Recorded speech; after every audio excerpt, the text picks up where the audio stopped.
The fear-based short-termism, Yep. just make money for the sake of making money. Oh, let's go and have a ritual burning with that seriously. It is just so not sustainable.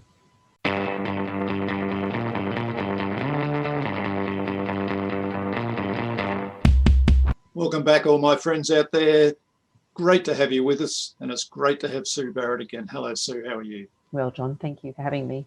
We had a very interesting topic last time when we were looking at client-centric and driving that, and really it means human-centered is the words I know you use. I'd like to explore that topic a little bit more. Why is it important to be client-centric? And I guess we all know the answer to that, but then how do we go about that? Because most organisations struggle with it a lot. Well, they do, and it's often tokenistic. It's not actually genuinely lived. So it's something that we actually have to embody. But if you think about business in the first instance, basically businesses are an answer to human needs, right? Or why would we have a business? Yes. So it makes sense that if our businesses and people are client-centric and human-centered, then that means that we are looking at how our businesses serve human needs and requirements and priorities. And if we become human-centered, we then have to actually pay attention to humans, ironically. And that means our staff, it means our suppliers, it means our customers, and potentially the impact that our businesses also have on, communities.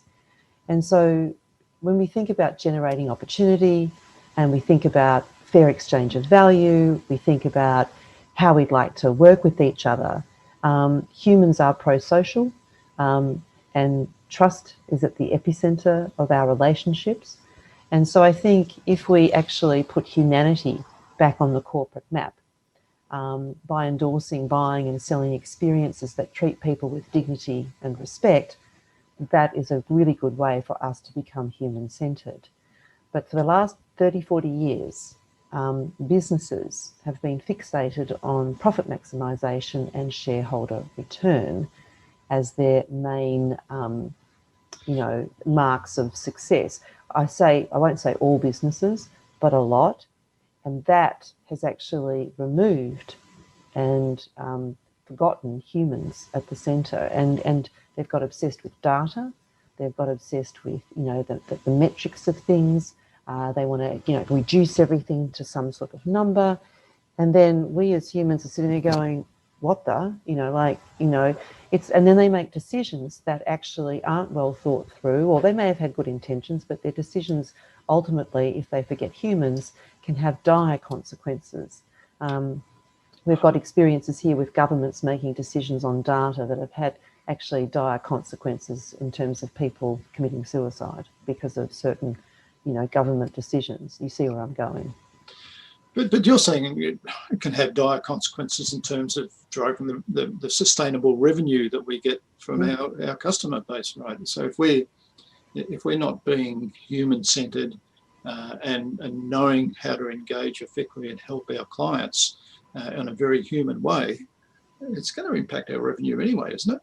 Yeah, well, I mean, the customers, the consumer, the client, people, they're kind of awake to this, that we're not objects to, we're not just data sets that you flog something to. We're having interactions, we're having relationships with each other. And it's not a new age, woke or progressive concept either, because as, the management guru Peter Drucker, wrote back in his book, The Age of Discontinuity in 1953, he said, the purpose of business is not to make a profit, but to satisfy the needs and expectations of customers. The consequences of satisfied customers is incremental profit. All right?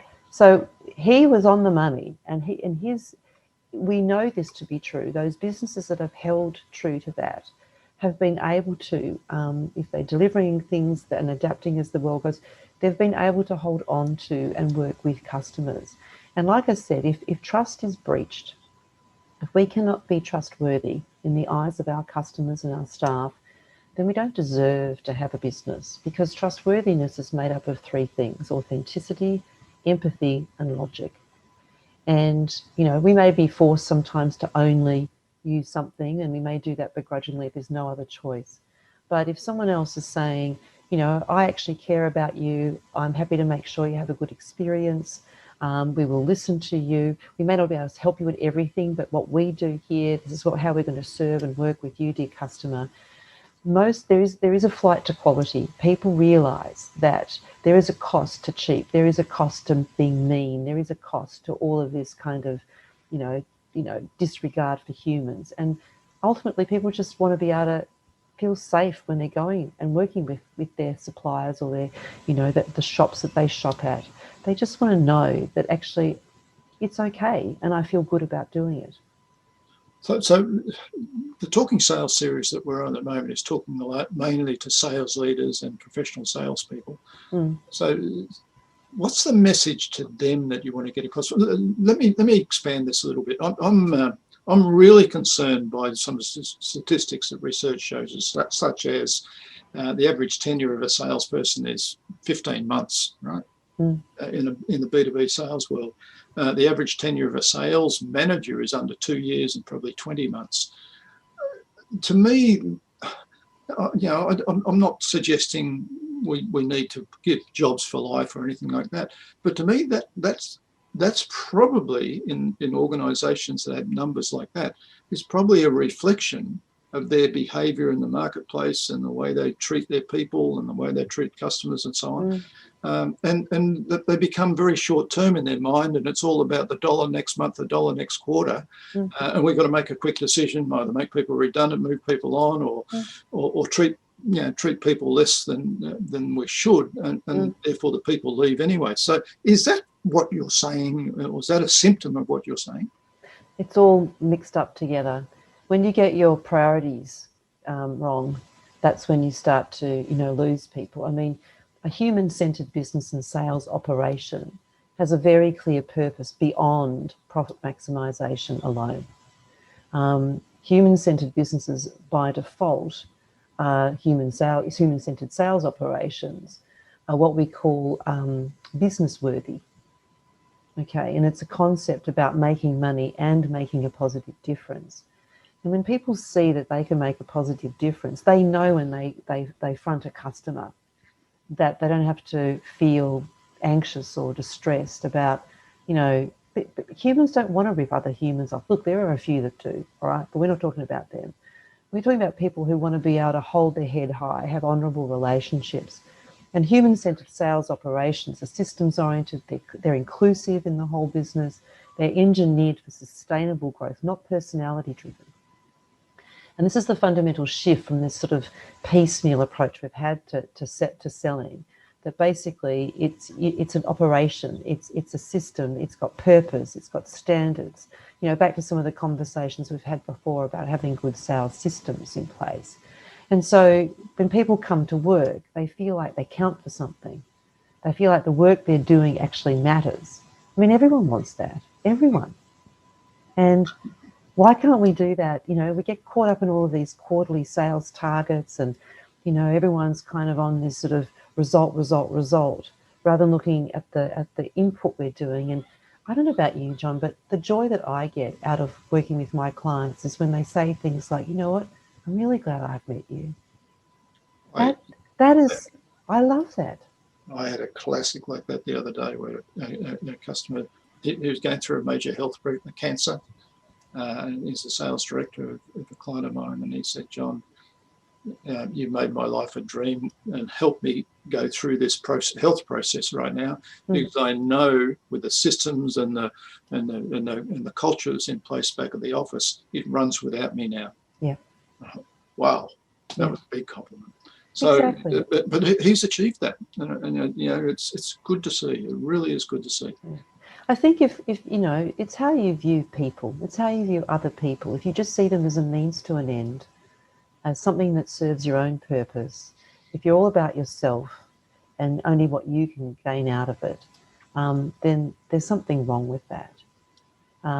If you actually work to serve others, if you actually work to help people actually succeed, whether I'm a leader of a sales team, a leader of a business, or someone serving behind the counter, serving you bread, when you're buying your daily loaf of bread or something like that. There's something joyful about giving and actually helping people. And I believe if we bring that back in a conscious way, and I mean, look, you can give something to someone, but there's nothing like getting the compliment back in return. So we are doing it to get something. I get that. But I just think it's a human thing, and it's a much nicer way to live and operate. And look, it doesn't mean stuff doesn't, go wrong, or we don't need to sort. We don't need to sort stuff out. Of course we do, and things, we may miss something. Of course, we're all prone to mistakes, but there's a lot more room for forgiveness when you know the person's intention is to actually do the right thing by you. And like the other day, we got someone, it's not just salespeople and sales teams and businesses, there are arsehole clients out there too, and they don't tell you everything, and they try and make you second guess, and just going, man, just stop mucking around and playing these stupid games and trying to elevate yourself like you're some sort of superior creature. I mean, just build a bridge and get over yourself. I'm just like, let's just be. You watch young children, they don't have this thing. They work with each other. There's a lot of, we're born for curiosity, we're born for helpfulness, and we're born for fairness. It is actually genetically wired into us as humans by and large. That is our natural state of being, and that's when you become, you create that human-centered approach. And unfortunately, our systems sometimes boot that out of our people. So, well, it's not just systems, actually. It is systems, but it's also what we've put on the corporate altar as what we think is, good leadership. Most leadership today is divisive, it's self-serving, and it doesn't actually, it's not servant-oriented. And I believe that our natural way of operating and being is to work cooperatively together. And when that actually happens, and we put ego aside, and we serve each other and we help each other, I find that empower each other. Yeah. And that's the sort of stuff I mean by being human-centered. And it can be engineered in, and people can be taught, and people can be shown how to, and work with people and stuff like that. So it's not some pipe dream and Sue being all Pollyanna-ish about it. It generally happens, and when you make it happen, it works really well. And whatever happens, that builds sustainability in the business, because it's the way we do business, and everybody supports each other and supports the client, and human beings come first, and so on.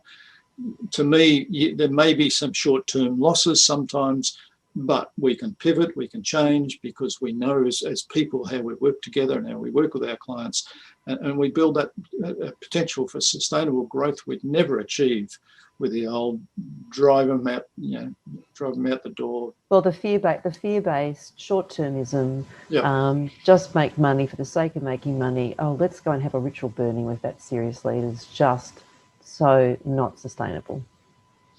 So you and I are in total agreement on this one. Thank you very much for sharing your thoughts. You express it much better than I could. I really appreciate you having you on the show. Thank you very much, John.